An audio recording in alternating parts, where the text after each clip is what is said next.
An elite American university, Ivy League level prestige. A packed lecture hall, students, professors, donors, cameras. A senior professor steps forward, respected, celebrated, untouchable. He doesn't raise his voice. He doesn't insult her directly. Instead, he smiles.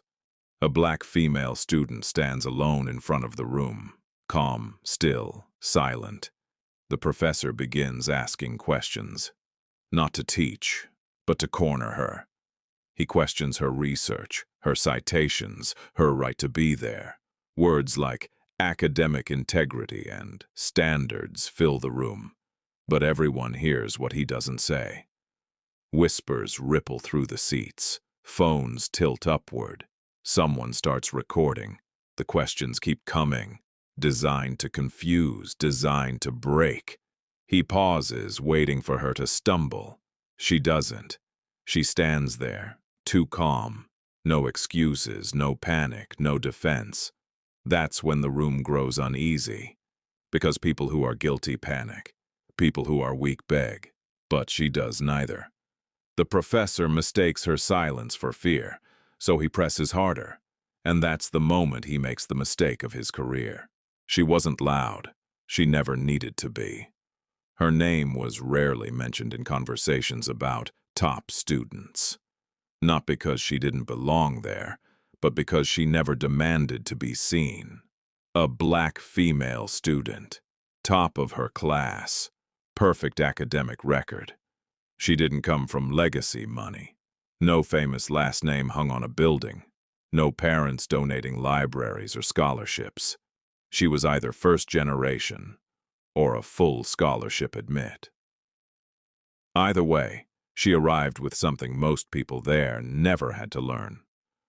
Precision. While others debated in class to be noticed, she listened. While others spoke loudly about injustice, she documented it. For years, she faced what couldn't be written into complaints. A professor who double-checked her citations, but not others. A TA who suggested she simplify her language. Peers who assumed she was admitted to diversify the class. She never argued, never protested, never played the victim. Because she understood something early. In elite institutions, noise gets ignored, but records don't. She respected the university, its history, its ideals, even when it didn't fully respect her back. That respect was why she stayed silent, why she never escalated, why she never complained. Not out of fear, out of strategy. Every paper she submitted was flawless, every citation airtight, every source archived twice, not because she was paranoid, but because she had learned mistakes are forgiven when you belong. They are weaponized when you don't. Tonight's lecture wasn't random. She hadn't walked into that hall unprepared. She hadn't expected praise, but she had expected confrontation. Because for weeks, she had noticed something strange. Her research had been questioned, not academically, but personally. Her methodology wasn't debated. Her presence was. And the professor, leading tonight's lecture, the one everyone admired, had been circling her work for months. Subtle comments, public questions disguised as mentorship, private warnings masked as concern. She didn't confront him. She observed, she reviewed old publications, archived syllabi, cross-checked dates, and slowly, quietly, a pattern began to form. A pattern that didn't just threaten her GPA. A pattern that went back decades.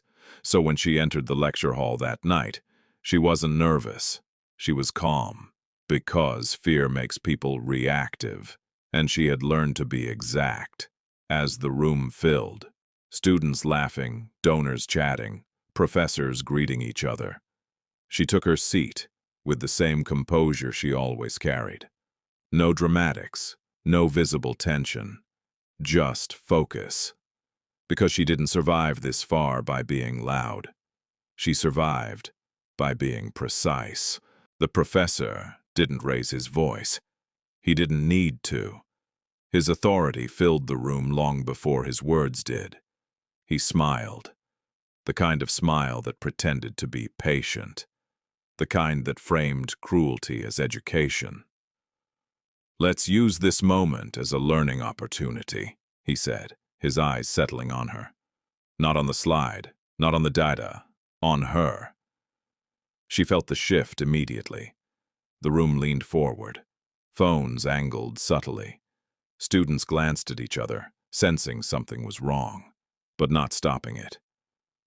"Can you explain," he continued, "how someone with your background arrived at such advanced conclusions?" The pause was intentional. Your background, not her research, not her methodology, her existence. A few nervous laughs rippled through the hall, not because it was funny, but because laughter is easier than intervention. She met his eyes, calm, unblinking. "Yes," she said evenly. "I can." But he didn't let her. "Oh, please," he interrupted, waving a hand. "We'll get there. I just want to understand the foundation." He turned to the audience. Many students here come from competitive academic environments, private prep schools, generational exposure to rigorous scholarship. Then he looked back at her. "And others," he said carefully, "come from more unconventional pathways." There it was, affirmative action, without ever saying the words. The implication hung heavy in the air. She felt it in her chest, not pain, pressure. He clicked to the next slide, her work. "Tell us," he said, "did you receive additional support on this paper?" The question was loaded. Everyone knew it. Tutoring, special allowances, unfair advantages. She opened her mouth and stopped. Not because she didn't know the answer, but because she knew why he was asking. She hesitated for half a second. Not fear, restraint. The professor laughed softly, a sound meant to belittle, not amuse. "You see," he said to the room, "this is why standards matter." That did it. The atmosphere shifted from discomfort to spectacle. He was no longer questioning her. He was using her. "Academic rigor," he continued, pacing slowly, "isn't about intention. It's about capability." Another pause. "And capability," he added, "isn't evenly distributed." Some students stared at the floor. Others watched closely, uneasy but silent. No one interrupted. Not the dean seated in the front row. Not the administrators lining the wall. Security stood still, because challenging a senior professor, especially him, was inconvenient. She felt the heat rise in her face. Not embarrassment, anger, but anger was dangerous here. Anger would make her reactive. Anger would give him exactly what he wanted. So she stayed still, hands folded, back straight, dignified. He leaned closer. "Perhaps," he said, lowering his voice, "this institution moved too quickly in diversifying without safeguarding excellence." The word diversifying landed like a slap. This time the laughter was louder, uncomfortable, nervous, but still laughter. Her throat tightened, not with tears, but with the weight of being alone in a room full of witnesses. She looked around, at classmates who had borrowed her notes, at professors who had praised her privately, at administrators who preached inclusion in brochures. No one spoke, and that silence was louder than his words. He asked another question, then another, each one less about academia, more about proving a point. He wasn't seeking answers. He was staging a lesson, a warning. She answered when allowed, short, precise responses, but he kept interrupting, kept reframing, kept smirking, until finally he said, "This is exactly why we must question how students arrive here." The implication was complete. She felt the room turn on her, not aggressively, but passively. And Passivity hurts more. For a moment, just one, she considered standing up, walking out, ending it. But then she remembered something. This wasn't new. This wasn't spontaneous. This was planned. And so was her silence. She inhaled slowly. Let him finish. Let him dig, because the deeper he went, the harder it would be to climb out. For more than 3 decades, his name had meant authority. Not just on campus, but across the academic world. His papers were cited in textbooks, his theories taught in graduate seminars, his recommendations decided careers. He wasn't just a professor. He was an institution inside the institution. Students whispered his name long before they met him. Don't take his class unless you're ready. He'll destroy you if you're not perfect. If he approves you, doors open everywhere. And if he didn't, they closed. Quietly, permanently, 32 years of teaching, 5 major awards for academic excellence, endowments funded by billionaire donors who trusted his judgment, a seat on ethics committees, ironically. He had mentored deans, reviewed tenure cases, helped shape admission policies. People didn't just respect him, they feared crossing him, because every challenge to him had ended the same way. Silence, withdrawal, career derailment. Students who questioned his grading, labeled unprepared. Junior faculty who critiqued his work, their contracts quietly not renewed. Whistleblowers, there were rumors, always rumors, but no names, no proof. No one ever pushed far enough. Because pushing meant standing alone, and academia rewards conformity disguised as merit. He built his reputation carefully, publicly progressive, privately ruthless. He spoke about standards more than justice, about merit more than opportunity, and people applauded. Because he said what power wanted said, using language that sounded intelligent enough to excuse cruelty. Breaking students became part of his legend. If you survive his class, people said, you can survive anything. As if humiliation were a rite of passage, as if trauma were education. Tonight, standing in that lecture hall, he felt completely secure. He had done this hundreds of times before. Single out a student, apply pressure, watch them crack. Sometimes they cried, sometimes they argued, sometimes they ran. Every reaction fed his authority, because authority loves contrast. And this student, this quiet, composed young woman, confused him. She wasn't reacting, no shaking voice, no defensive explanations, no appeal to sympathy, just control. It irritated him, and irritation for men like him quickly turned into escalation. What no one in that room knew, what no one had ever bothered to investigate, was how his brilliance had been built. His early papers, the ones that launched his career, were written long before plagiarism software existed, long before digital archives were searchable.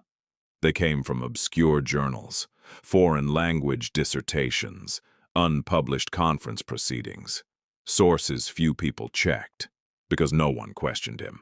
Why would they? He was young, white, male, confident, and academia loves confidence more than truth. Over the years, his citations multiplied. Other scholars referenced him instead of the originals. His work became the source, a closed loop of validation, and every year that passed made the foundation harder to see. Buried, protected by time, by reputation, by fear. He knew this. He relied on it. Which is why tonight felt familiar. Another student, another demonstration of power. Except there was something different in her eyes. Not defiance, calculation. When he spoke, she listened too carefully. When he insulted her, she didn't internalize it. She cataloged it, as if she were counting. Waiting. He noticed, but dismissed it. After all, who was she? A student, a black woman in a system that already doubted her. Even if she sensed something. What could she do? Challenge him? Expose him? Absurd. For decades, no one had, and no one would. Because his reputation didn't just protect him, it intimidated the truth. He straightened his notes, adjusted his glasses, and continued his performance, unaware that the very thing he relied on most, his past, was about to become his undoing. The lecture hall was quiet again. Not respectful quiet, uncomfortable quiet, the kind that comes after something ugly has been said, but not yet answered. The professor adjusted his glasses, satisfied. He had made his point. He had reminded the room who belonged and who didn't.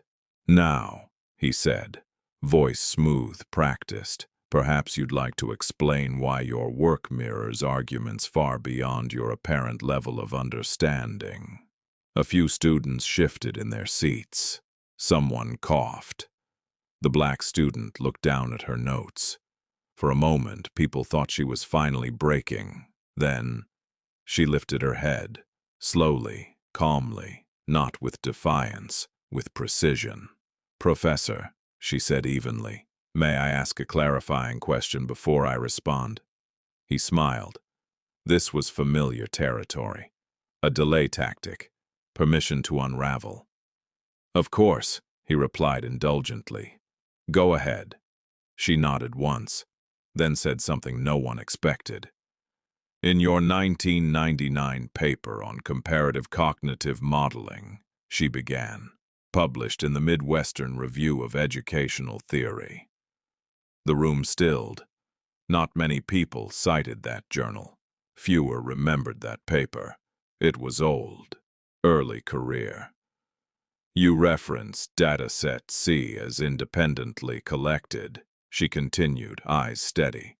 "But the statistical variance matches almost exactly with a dataset published 2 years earlier by Dr. Elena Kovacs." A ripple passed through the room. The professor laughed. A short, dismissive sound. "Are you suggesting," he said lightly, "that you found an error in peer-reviewed research older than you?" A few nervous chuckles followed. She didn't smile. "I'm suggesting," she replied, "that the margin of error aligns down to the 4th decimal point. That did something." The professor's smile lingered, but stiffened. "That's coincidence," he said. "Statistical convergence happens." She nodded. "Yes, occasionally," then added, "but not with identical sampling biases." Silence. Real silence. Phones that had been subtly recording tilted higher. A student in the second row frowned. The professor waved a hand. "You're misunderstanding methodological nuance," he said. "This is why foundational training matters." "I agree," she said. "That's why I checked the original Hungarian publication." The word Hungarian landed hard. He blinked. Once. Barely noticeable, but she saw it. "And the raw tables," she continued, "were not just similar. They were structurally identical, including transcription anomalies." The laughter died. No one spoke. The professor's fingers tightened around the lectern. "You expect this room to believe," he said slowly, "that you, a student, have uncovered something no one else has in 2 decades. She met his gaze. "I don't expect belief," she said. "Only verification." Someone inhaled sharply. The professor opened his mouth, then closed it. For the first time, he hesitated. Just a fraction, but power lives in fractions. He recovered quickly. "Academic discussion," he snapped, "is not conducted through vague insinuation." She nodded again. "Which is why I brought documentation." A murmur spread. She didn't pull anything out yet. She didn't need to. The idea alone was destabilizing, because everyone in that room understood one thing. If she was wrong, She would be destroyed. If she was right, there would be consequences no reputation could contain. The professor straightened. "This lecture," he said coldly, "is not the forum for such theatrics." She tilted her head slightly. "Then perhaps," she said, "this isn't the forum where I was meant to defend myself either." That landed harder than any accusation. A few students exchanged looks. A donor in the front row frowned. The professor felt it slipping. Not control. Momentum. He forced a chuckle. "You're deflecting," he said. "A common tactic when students are caught unprepared." She didn't argue. She simply asked, "Would you like me to cite the page numbers?"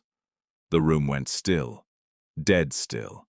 Because that wasn't a challenge, it was an offer. And offers like that only come from certainty. The professor stared at her. For the first time. Not as a student, as a risk. 24 years of certainty. Hesitated. Just long enough. Long enough for the room to feel it. Long enough for the hierarchy to wobble. And she knew. She didn't need to win tonight. She only needed to crack the surface. Because once doubt enters, it never leaves quietly. She hadn't come to that lecture unarmed. Months earlier, long before the whispers, before the humiliation, before the professor ever said her name. She was alone in the library. Not the loud floors, the quiet basement levels where old journals lived, dusty volumes, forgotten names. She was researching for her thesis. Nothing controversial. At first, she had been tracing citation chains, one paper referencing another, then another, then another, and then a pause. 2 different papers, different authors, different countries, different years, but the same data curve. Identical. She stared at the screen, longer than she should have, refreshed it, zoomed in, ran the numbers again. The probability was unlikely. She told herself it was coincidence, but something in her didn't let go. So she checked another paper, then another, and another. Different decades, same structure, same anomalies, same mistakes. That's when she noticed the name. His name, the professor, always there. Not always as the lead author. Sometimes a contributor. Sometimes cited as foundational, sometimes hidden behind collaborations, but always present. She didn't accuse. She didn't even think the word crime yet. She thought, "This is strange," so she did what she always did. She documented screenshots, PDFs, metadata, archived copies because some links mysteriously vanished after she accessed them. She didn't tell anyone at first. Then she told her advisor, a careful man, tenured, smart enough to survive. She laid everything out on his desk. He didn't look at the data first. He looked at her. Long, too long. Then he closed the folder and said quietly, "Don't touch this. Not you're wrong. Not this is impossible. Just don't." She asked why. He didn't answer directly. He talked about careers, about funding, about reputations, about how institutions protect themselves. And then, he said the sentence that changed everything. "He has been here longer than all of us." That night she didn't sleep. Not from fear, from clarity, because suddenly, everything made sense. The subtle hostility, the way some professors corrected her more harshly, the way certain doors stayed closed, the way he watched her during seminars. Not with curiosity, with recognition. She kept digging, quietly, carefully. She learned to access international archives. She learned how to compare raw data sets. She learned how to track citation laundering, how one false data set becomes truth after being repeated enough times. She wasn't reckless. She was surgical. She found patterns. Not one paper, not 2, but a network. Decades long. a scaffolding of prestige built on quietly recycled data. She didn't confront him. She didn't report him. Not yet. Because she understood something most people didn't. Institutions don't punish brilliance. They punish disruption. So she waited. She waited for the moment when denial would be impossible. And then the invitations started coming. Lectures, panels, public discussions. He liked public spaces. He liked control. And, she realized, if he ever chose to humiliate her publicly, if he ever tried to make an example of her, he would do it on record, on camera, in front of witnesses. And that would be the trigger. So when she walked into that lecture hall, she already knew. She knew the tone. She knew the setup. She knew which questions he would ask. She even knew which paper he would reference to corner her. That's why she didn't interrupt. That's why she didn't defend herself. That's why she stayed calm. Because she wasn't reacting. She was allowing him to escalate, allowing him to perform, allowing the room to see exactly who he was. Before she showed them what he'd done, when the drink spilled on her earlier, she didn't flinch. Because humiliation was the cost of exposure, and she was willing to pay it. As the lecture hall sat in stunned silence, as the professor struggled to regain control, she thought of her advisor's warning. Don't touch this. And then she thought, someone has to. This wasn't about revenge. It wasn't even about justice yet. It was about truth finally being heavier than reputation. She had come prepared because she had waited long enough. Because silence had already cost her years. Because if she was going to be humiliated, she would choose the moment it destroyed something bigger than herself. And now, the room was ready. They just didn't know it yet. She didn't raise her voice. She didn't accuse him. She didn't even look angry. She simply reached into her bag, slowly, deliberately, and pulled out a thin USB drive. The room leaned forward before they realized they were doing it. Projector light flickered. A screen came alive behind her. She spoke for the first time without being prompted. May I respond using sources? The professor nodded too quickly, confident, still smiling.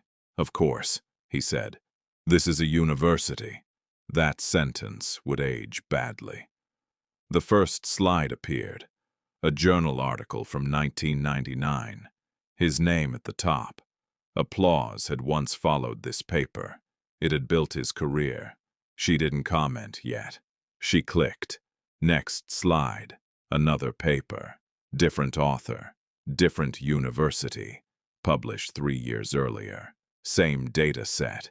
Same regression curve. Same statistical error in column 4. A murmur moved through the hall. She let it breathe. Then she spoke. These 2 papers claim independent field research, she said calmly, but they share identical data, including an error corrected in neither. She clicked again. Another paper, another year, another journal. Different country, same foundation, same ghost. Now the professor stopped smiling. He leaned forward, adjusted his glasses. This is coincidental, he said. Large data sets often, she interrupted him. Not rudely, precisely. I agree, she said. That's why I expanded the sample. Slide after slide, decades of work, citations forming a web, his name appearing again and again and again, sometimes as a lead, sometimes buried, but always connected. Then, she did something that changed the temperature of the room. She pulled up an archived scan. A paper written by a marginalized scholar. Small university, limited funding, published in a regional journal. Almost no citations. Until 3 years later, when his paper appeared, with the same framework. Same conclusions, same structure, only cleaner, more polished, and with access to better platforms. This scholar, she said, pointing, passed away 10 years ago. Silence. She never accused anyone. The student continued. She didn't have the reach. The professor stood now. This is misleading, he snapped. You're cherry-picking. She clicked again. Email metadata, archived correspondence, requests for early drafts, thank you notes, language that sounded collaborative until it wasn't. The room changed. Students stopped recording for drama. They started recording for history. A dean shifted in his seat. A donor frowned. The professor's voice rose. This is inappropriate. You are misusing. She turned to him, finally. Direct eye contact, still calm. Then explain the timestamps, she said. She enlarged the screen. Document creation dates, file histories, edits, copied paragraphs, word for word. From scholars whose names were never mentioned. From institutions that never benefited. From voices that never sat in rooms like this. The room wasn't angry yet. It was something worse. Awake. This pattern, she said, spans 24 years. 24. The same number as the title had warned. She wasn't attacking him.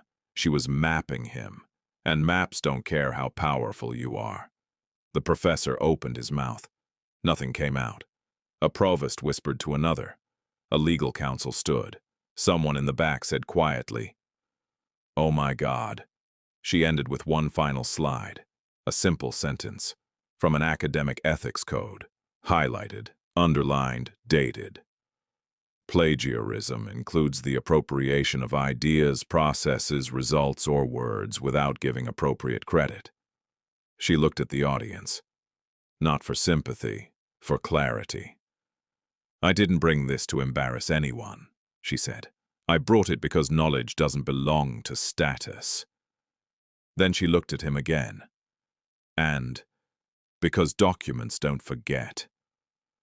The room stayed silent. Not because they didn't know what to say. Because they knew what this meant. A legacy didn't just crack, it collapsed, and everyone watching knew. This wasn't a debate anymore. It was a record, and records don't argue back. At first, the room didn't erupt. That was the strange part. No gasps, no applause, no shouting, just stillness. Phones slowly lowered. Not because people were bored, because this was no longer content. This was evidence. Students who had been recording for drama now stared at the screen like jurors.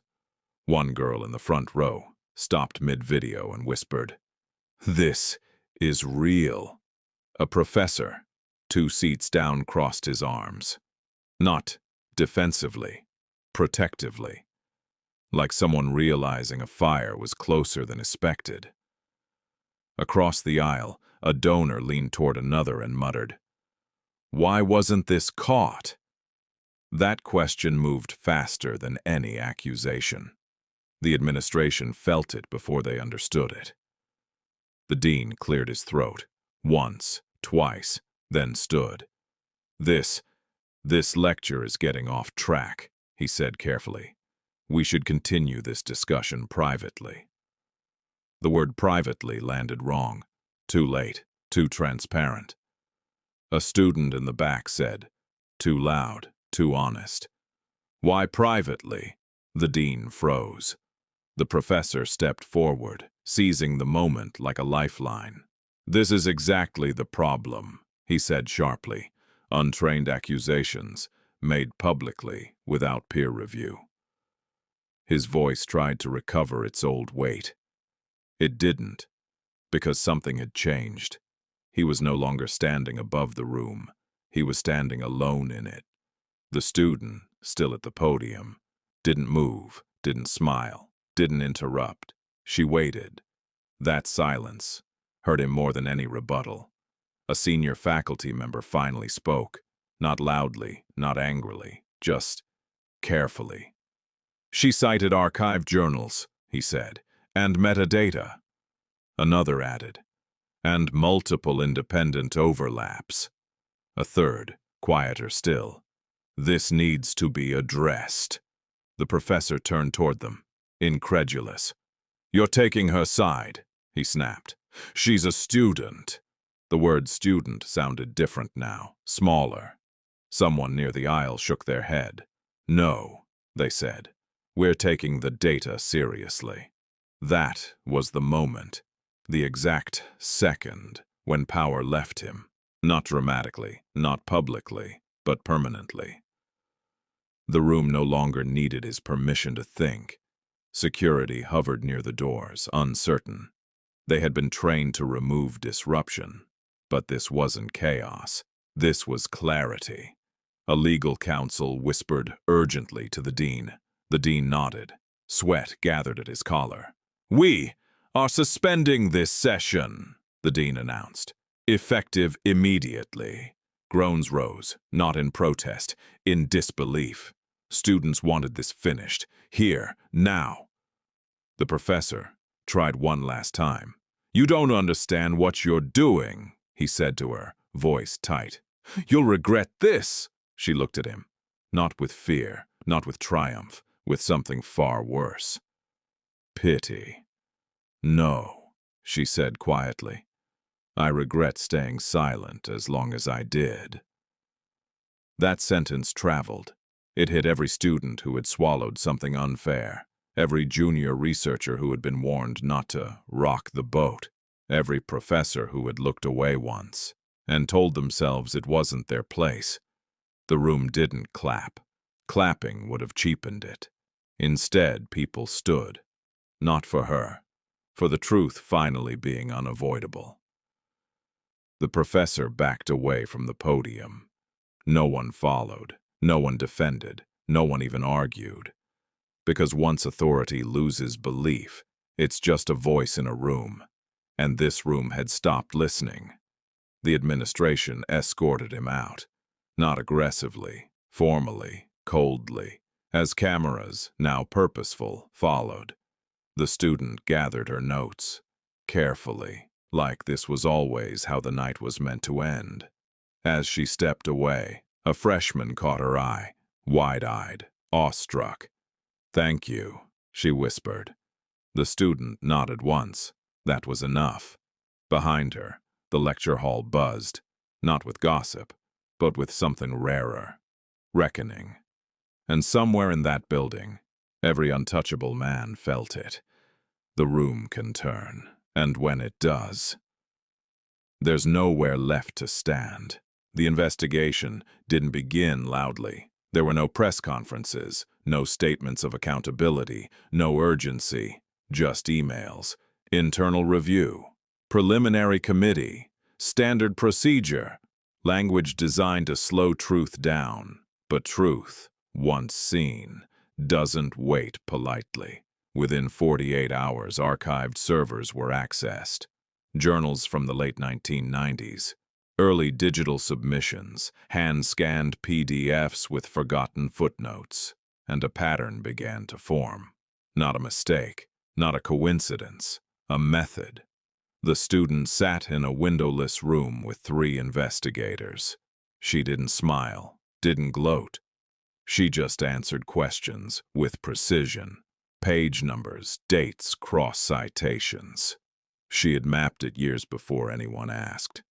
The first paper was from 1999. The professor's breakthrough, praised for originality, cited hundreds of times, built an entire department's reputation. But the data lifted from a small journal published by a historically black university, the original author, a doctoral candidate, no funding, no platform, no defense. Her name appeared once, buried in an appendix, then disappeared. The second paper, 2003. Same methodology, same variables, different conclusion. Copied from a Latina researcher whose grant proposal had been rejected. The professor sat on the review board. The third, 2007. Entire sections replicated from a collaborative study conducted overseas. Names altered, language refined, credit reassigned. Each time the pattern repeated: marginalized scholar, limited institutional power, quiet publication, then erasure. And each time he stepped in, not loudly, but strategically. He didn't steal ideas, he absorbed them, then branded them with prestige. By 2010, his reputation was untouchable. Tenure secured, awards stacked, boards joined. By 2015, grants flowed automatically. Millions. Money that should have funded new voices. Instead, it fortified his. By 2020, his name was policy. His work shaped curricula, determined who belonged, who advanced, who failed, and all of it built on stolen ground. The investigators stopped calling it misconduct. They called it what it was: a 24-year academic fraud. But the most devastating discovery wasn't what he did.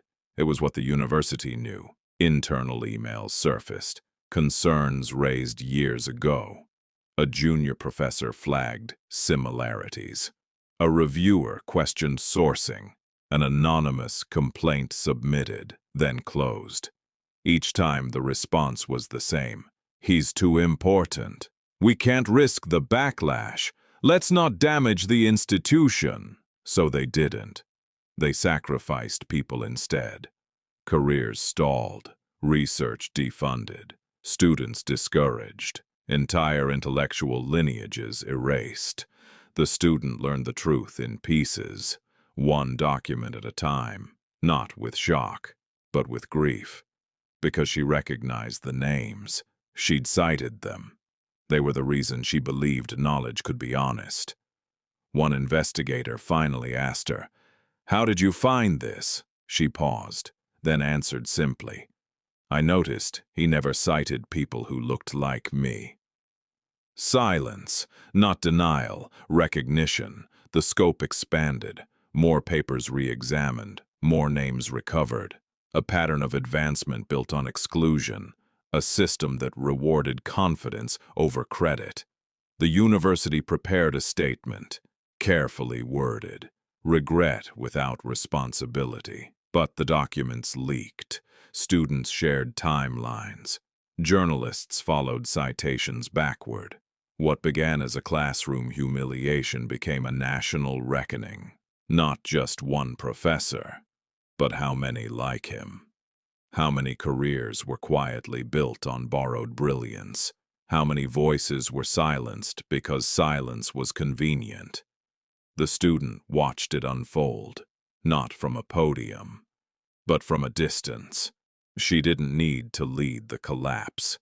She had already done the hardest part. She told the truth and refused to disappear afterward. One email arrived late at night. Subject line: formal acknowledgement of findings. Attached, a list, dozens of names, restored, recognized, credited. It wasn't justice, but it was something closer than silence. She closed the laptop, exhaled, and understood something powerful. This was never about revenge. It was about returning stolen ground and making sure no one ever built an empire on erasure again. They expected drama, a speech, tears. Anger sharpened into words. They expected a victim finally exploding. Instead, she stood. No microphone, no raised voice, no shaking hands, just stillness. The professor sat across the table. Smaller now, not physically, but symbolically. No audience, no applause, no authority to lean on. Just a man surrounded by documents he could no longer outrun. She didn't look at him with hatred. She didn't look at him at all. She addressed the room, calmly. "I'm not here to punish anyone," she said. "I'm here to finish something." Silence. She turned one page. 24 years ago, she continued, a doctoral student published research that changed the way we understand this field. She named her, said it clearly, correctly. She never received credit. Another page. 17 years ago, a junior researcher submitted work that matched your 2003 publication, word for word. She named her too. He shifted in his chair. She didn't react. "This isn't personal," she said. "It's chronological." That was the moment people understood. This wasn't an argument. It was a timeline. She wasn't attacking him. She was placing him inside the record. "I didn't come here to defend myself," she said. "I came here because I knew you wouldn't stop." She finally looked at him. Not with anger, with clarity. "You've humiliated students before," she said. "Not because they were wrong, but because they were quiet." Her voice never rose. "And I stayed quiet," she admitted. "For years. A pause. Not weakness. Choice. I waited," she said, "because facts age better than fear." The room felt heavier. Someone swallowed. Someone else looked down. She leaned forward slightly. 10 minutes, she said. "That's how long you tried to break me." She held his gaze now. "And I understand why you thought it would work." A breath. "You forgot something." She didn't smile. She didn't need to. "I had 24 years. The words didn't echo. They landed. No insult could have cut deeper, because it wasn't cruelty. It was proportion. She closed the folder, pushed it gently across the table. "I won't ask for your apology," she said, "and I won't accept it if you offer." Her tone softened, not kinder, just final. "Because this isn't about me anymore." She stood. Chairs shifted behind her. No one spoke. She turned back once, not dramatically. Just enough. "You spent your career deciding who belonged," she said. "I decided to make sure the record remembers who built it. And then..." She walked away. No cameras chased her. No applause followed. Because this wasn't a performance. It was a correction. Outside, the air felt lighter. Not triumphant, honest. She didn't feel powerful. She felt complete. She had said everything that needed saying. And nothing more. The university didn't speak that day. It took 12 hours. 12 careful, lawyered, painfully slow hours. By morning, the statement appeared. "An internal review has been launched. Pending investigation. Commitment to academic integrity." Safe words, but everyone knew what they meant. The professor didn't return to class. His name disappeared from the course portal first, then from the faculty directory, then from the building. Students noticed before the media did. Doors lock faster than reputations fall. The investigation expanded, not because of outrage, because of paper. Journals were contacted, archives reopened, footnotes reread with new eyes. Other scholars, quiet ones, long ignored, started speaking. Not loudly, precisely, patterns emerged. Too clean to be coincidence, too consistent to dismiss. Within weeks, grants were frozen. Awards under review. Tenure, once untouchable, suddenly conditional. The professor released a statement. Short, defensive, carefully worded. It didn't mention her. That omission said everything. Then came the resignations, not just his. 2 administrators stepped down. A department head quietly retired early. Silence, it turned out, had required maintenance, and maintenance had names. The media reframed the story. At first, they called it a student confrontation, then an academic scandal. Finally, they got closer to the truth. A systemic failure, protected by prestige. She was asked for interviews. She declined most of them, not because she was afraid, because she didn't want to become a headline shaped like a person. She agreed to one statement, written, clear, no adjectives.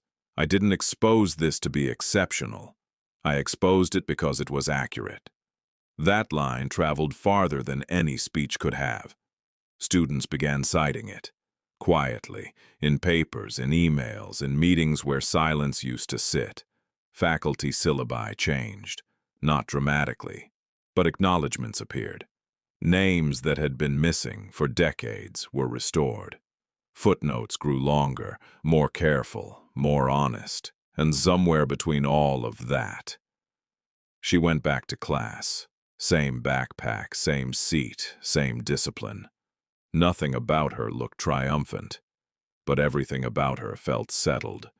People looked at her differently now, not with pity, not even admiration, with attention. And attention, when earned, is power. She didn't become a spokesperson, didn't run panels, didn't brand her truth. She finished her work, applied to programs, received offers that spoke softly but clearly. Doors didn't swing open, they unlocked. That mattered more. Months later, a revised university report was released. Buried deep inside, page 143, was a sentence that changed nothing publicly and everything privately. The initial allegations were substantiated. No apology, no spectacle. But the record was corrected, and records, unlike people, don't forget. On her last day of the semester, she walked past the lecture hall. The same one, lights off, seats empty, no ghosts, no victory, just space. She paused, then kept walking. She didn't need closure from the room. She had already taken it with her.